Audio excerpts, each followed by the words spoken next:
하나님의 말씀 같이 보겠습니다. 은혜 받으실 하나님의 말씀은 창세기 12장 2절, 3절 말씀입니다. 같이 읽어보도록 하겠습니다. 내가 너로 큰 민족을 이루고 내게 복을 주어 내 이름을 창대하게 하리니 너는 복이 될지라. 너를 축복하는 자에게는 내가 복을 내리고 너를 저주하는 자에게는 내가 저주하리니 땅의 모든 족속이 너로 말미암아 복을 얻을 것이라 하신지라. 아멘. 우리 하나님의 말씀에 대한 우리의 고백 같이 읽습니다. 주의 말씀은 내 인생의 빛입니다. 주의 말씀은 내 삶을 변화시킵니다. 주께서 말씀하신 대로 나는 하나님의 사랑받는 자녀입니다. 나는 축복의 통로입니다. 오늘도 주의 말씀에 내 마음의 문을 엽니다. 말씀하여 주옵소서. 듣고 깨닫고 말씀대로 살겠습니다. 아멘. 오늘 잘 나오셨습니다.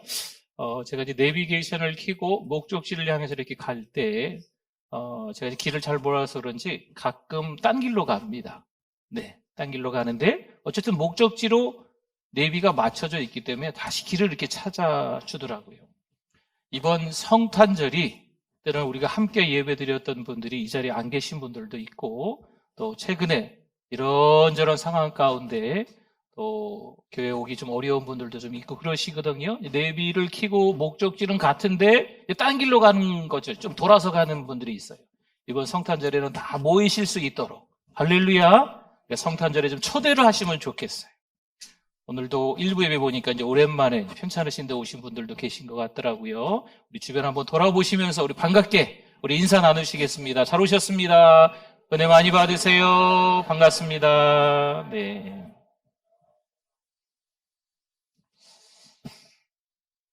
우리의 인생에 불현듯 여러 가지 일들이 좀 찾아옵니다. 한마디로 인생이 참 복잡하고 정신없고 어수선합니다. 그런데 일어나는 그 사건 때문에 인생이 힘든 게 아니라 도대체 왜 일이 일어나는 걸까?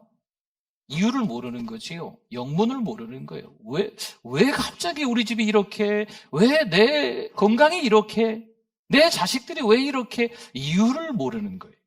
인생이 답답하죠.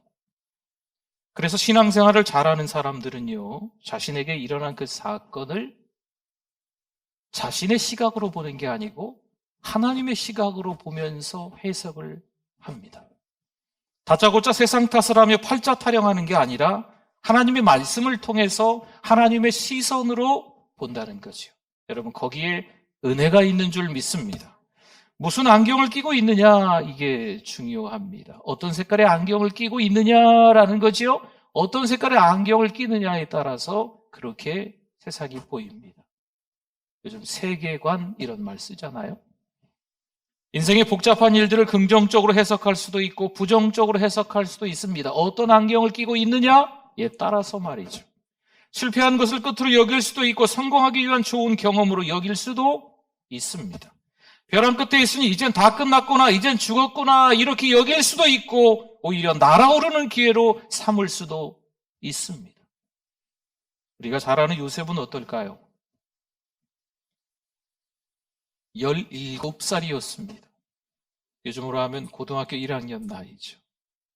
형들에 의해서 구덩이에 던져지고 장사꾼에 팔려가고 노예로 질질 끌려 저 밑에 애굽으로 가는 거죠. 도대체 몇 날 며칠이 걸렸는지 잘 모르겠어요. 얼마나 끔찍한 일을, 잔인한 일을 겪으면서 노예로 질질 끌려갔는지 상상조차 할 수가 없습니다. 그런데 성경에 잘 보시면 그의 말 한마디 한마디가 부정적이지 않습니다. 그쯤 되면 세상을 원망할 만하지요. 그쯤 되면요, 기구한 팔자 타령할 만합니다. 물론 그건 믿음 생활에 전혀 도움이 안 되겠지만요. 누군가 가난한 사람에게 관심을 가지고 연약한 사람을 도우려 합니다. 그런데 그 동기가, 가난한 사람을 도우려고 하는 그 동기가 부자들에 대한 증오심이 있기 때문에 그런 거예요. 좋은 일을 하려는 것 같은데 막상 삶을 보니까, 그 말투를 보니까 좀 아닌 거죠. 돈은 더러운 것이라고 말하면서 열심히 돈을 법니다.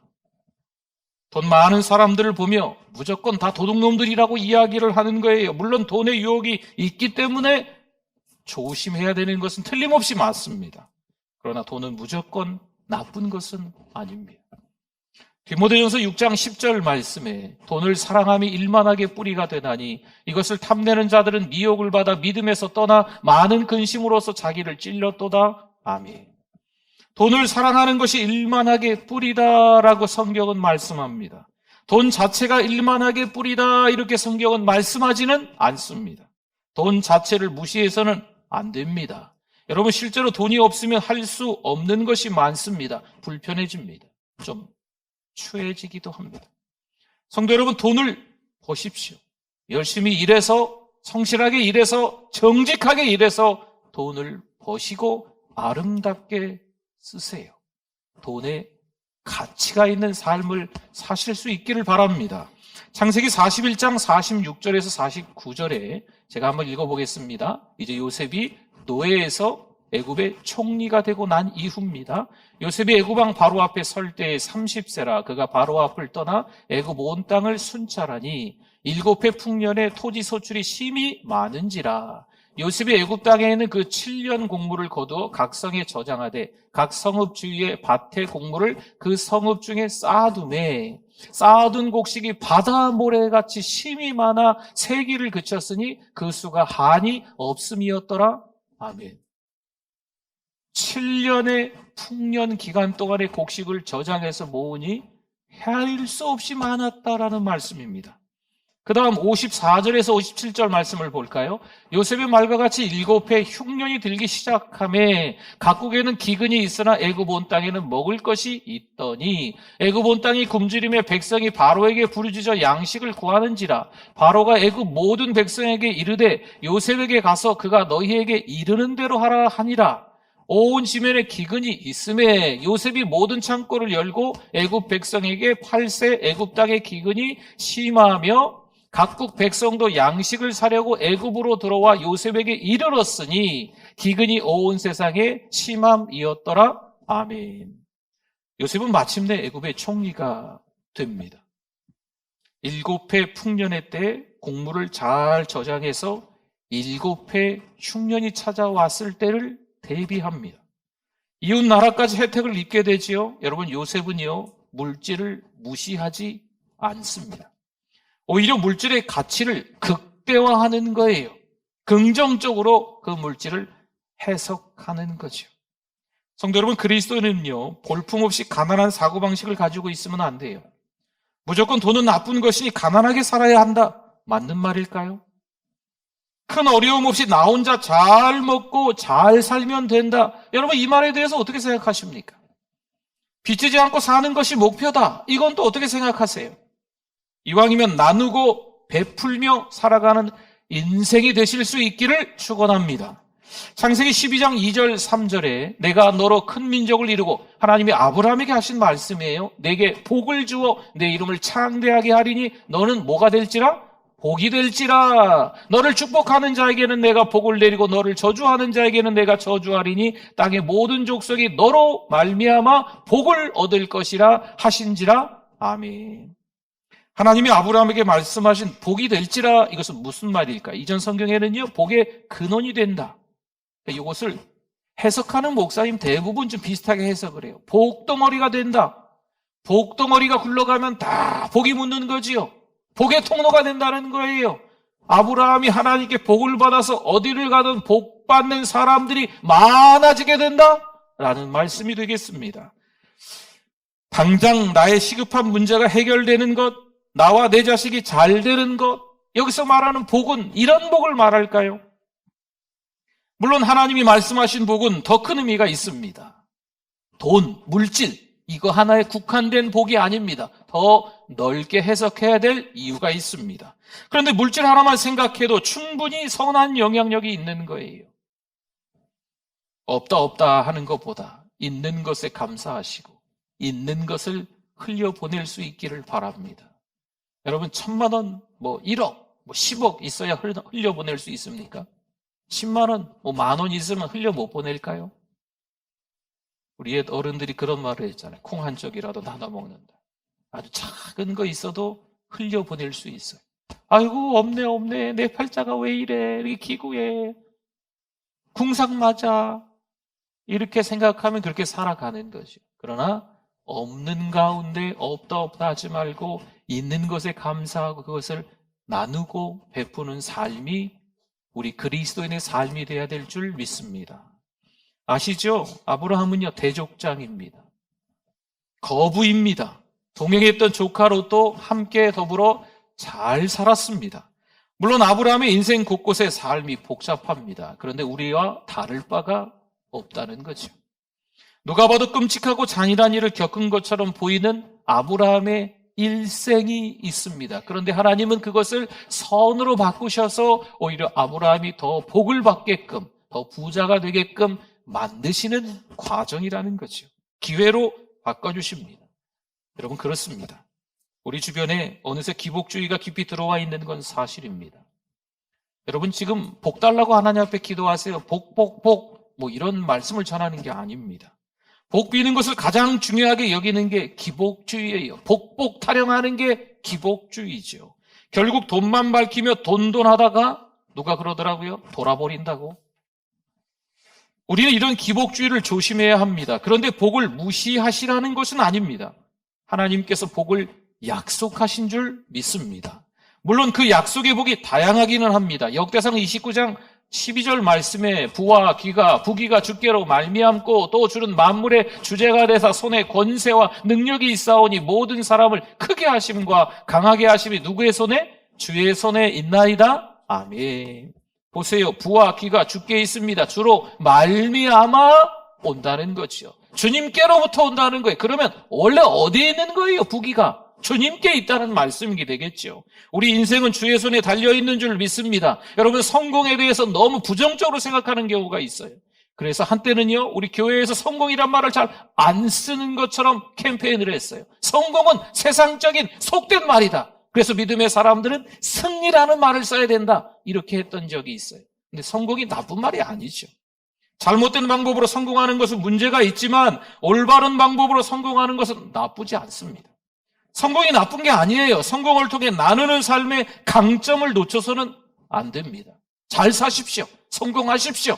남들보다 더 높은 지위에 앉으십시오. 그리고 나누고 베푸는 삶을 사실 수 있기를 바랍니다.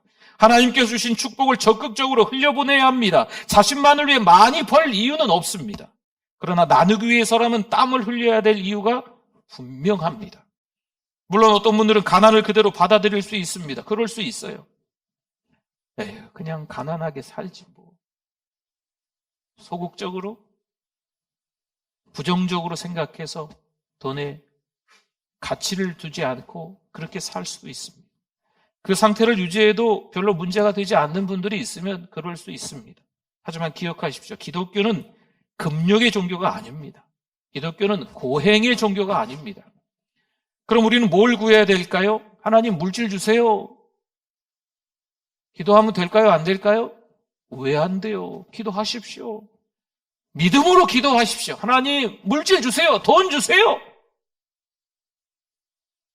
아멘. 아멘 하시면 왠지 세상 사람처럼 보이는 것 같습니까? 괜찮습니다, 여러분. 믿음으로 구하세요. 하나님, 저에게도 돈 좀 주세요. 세상 사람들이 돈하고 그러는데 우리 믿음의 사람들이 돈할 필요는 없겠지만 세상에 어마어마한 큰 돈이 우리에게 거쳐가면 되잖아요. 우리에게 들어와서 고이면 안 돼요. 하나님이 주신 이유는 통로가 되게끔, 복의 통로가 되게끔 만드시는 거니까 하나님 우리에게 물질의 복을 주세요. 그리고 통로가 되게끔 흘러가게 해주세요. 여러분 기도하시면 될 줄 믿습니다. 물질은 더러운 것, 악한 것 이렇게 여기지 마시고 하나님 앞에 구하십시오. 하나님의 나라를 위해 복의 통로로 사용될 물질을 구하실 수 있기를 바랍니다. 물질을 통해 하나님의 나라에 헌신하게 해달라고 기도해야 됩니다. 하나님은 우리를 통해 세상을 변화시키길 원하십니다. 그러니 우리가 복의 통로, 은혜의 통로가 돼야 되지 않겠습니까? 어떤 분은 매사에 참 부정적이에요. 근데 여러분, 목회자도 부정적일 수 있어요. 큰 교회에 대한 자격지심, 이런저런 일들을 큰 교회 때문에 피해를 당하고 있다 생각해서 큰 교회를 싫어하는 거죠. 목회를 할 때 나는 작은 개척교회 몇십 명과 함께, 때로는 한 100명 모이면 딱 거기서만, 더 크게 교회하지 않고 그렇게만 하겠다 하시는 분들도 목회자들 가운데 있기는 합니다. 여러분, 큰 교회건 작은 교회건, 성도들이 많이 모이건 적게 모이건 사명이 있는 겁니다. 건강한 교회를 세워야 한다는 것에는 아마 같은 생각이실 거예요. 하지만 부정적인 시각으로 다른 교회를 보는 것은 옳지 않습니다. 성도들이 많은 교회를 부정적으로 보는 것, 아니면 큰 교회가 아주 몇 명 모이지 않는 교회들을 부정적으로 보는 것, 이런 것은 옳지 않습니다. 분명 그 지역에서 큰 교회, 작은 교회 감당할 사명이 있다고 생각합니다. 편협한 생각은 목회에 도움이 되지 않습니다. 잘 아시는 것처럼 요셉은요, 애굽의 노예로 팔려갑니다. 보디발의 집에서 종살이를 했던 요셉입니다. 여러분, 그 나라, 애굽이라는 나라의 장군 같은 그 보디발의 집에서 종살이를 하다가 오해와 누명으로 감옥에 들어갔습니다. 그런데 애굽의 총리가 되어 나라를 다스리는 요셉이 되는 거죠. 만약 요셉이 부정적이고 어두웠다면 애굽의 총리가 되고 싶겠습니까? 그럴 마음이 전혀 들지 않죠. 요셉은 자신이 겪은 고난을 긍정적으로 해석합니다. 자신에게 해를 준 사람에게 초점을 맞추지 않고 하나님의 관점으로 해석합니다. 우리는 어떨까요? 이제 마지막 달 12월, 그리고 이제 3일째가 되었네요. 2023년 한 해를 어떻게 보내고 계십니까? 이사야 55장 8절과 9절 말씀에 이는 내 생각이 너희의 생각과 다르며 내 길은 너희의 길과 다름이니라. 여호와의 말씀이니라. 이는 하늘이 땅보다 높음같이 내 길은 너희의 길보다 높으며 내 생각은 너희의 생각보다 높음이니라. 아멘. 여러분, 우리 자신의 생각에 갇혀서는 안 됩니다. 하나님은요, 우리가 가히 상상조차 할 수 없는 분이신데 우리의 생각 안에 가둬놔서는 안 됩니다. 내가 이해할 수 있는 부분만 하나님을 이해한다? 그러면 하나님이 아니에요. 하나님의 그 뜻이, 하나님의 그 섭리가, 하나님의 작정하심이, 하나님의 계획하심이 우리가 도무지 이해가 안 되는 거죠. 왜 이 상황이 이 지경이 됐을까? 왜 저렇게 됐을까? 우리가 이해가 된다면 그건 하나님이 하신 일이 아닌 거죠. 하나님이 하신 일은 이해가 안 돼요. 하나님의 생각은 우리의 생각과 다릅니다. 하나님의 생각은 우리의 생각보다 어마어마하게 높습니다. 자신의 좁은 생각 속에 갇히지 마시기 바랍니다. 우리의 좁은 생각 속에 하나님을 가두려고 해서는 안 될 것입니다. 하나님의 계획, 하나님의 생각, 하나님의 기준이 중요합니다. 창세기 45장 5절 말씀에 당신이 나를 이곳에 팔았다고 해서 근심하지 마소서, 좀 형들에게 하는 이야기입니다. 한탄하지 마소서, 하나님이 생명을 구원하시려고 나를, 요셉을 당신들보다, 요셉이 형들보다 먼저 보내셨나이다. 아멘. 만약 요셉이 자기 생각 속에 갇혀 있었다면 형들을 만났을 때 형들을 감옥에 가뒀겠죠. 더 심하게 이야기하면 형들이 죽었을 수도 있습니다. 그런데 요셉은 하나님의 생각에 자기의 생각을 맞춥니다. 성도 여러분, 우리도 마찬가지예요. 하나님의 생각에 우리의 생각을 맞추실 수 있기를 바랍니다. 우리가 우리의 삶을 결정할 수 없어요. 하나님께서 모든 것을 다 결정하십니다. 우리는 하나님께서 하시는 일에 그저 따를 뿐입니다. 성령께서 인도하시는 우리의 인생사, 여러 가지 복잡하고 어수선한 일인 것처럼 보이지만 인도하시는 그 길을 따라가면 되는 거예요. 순종하면 되는 거예요. 하나님이 가라 하실 때, 오라 하실 때, 멈추라 하실 때 그렇게 순종하시면 되는 겁니다. 하나님께서 하시는 일은요, 다시 말씀드립니다. 우리가 이해가 안 돼요.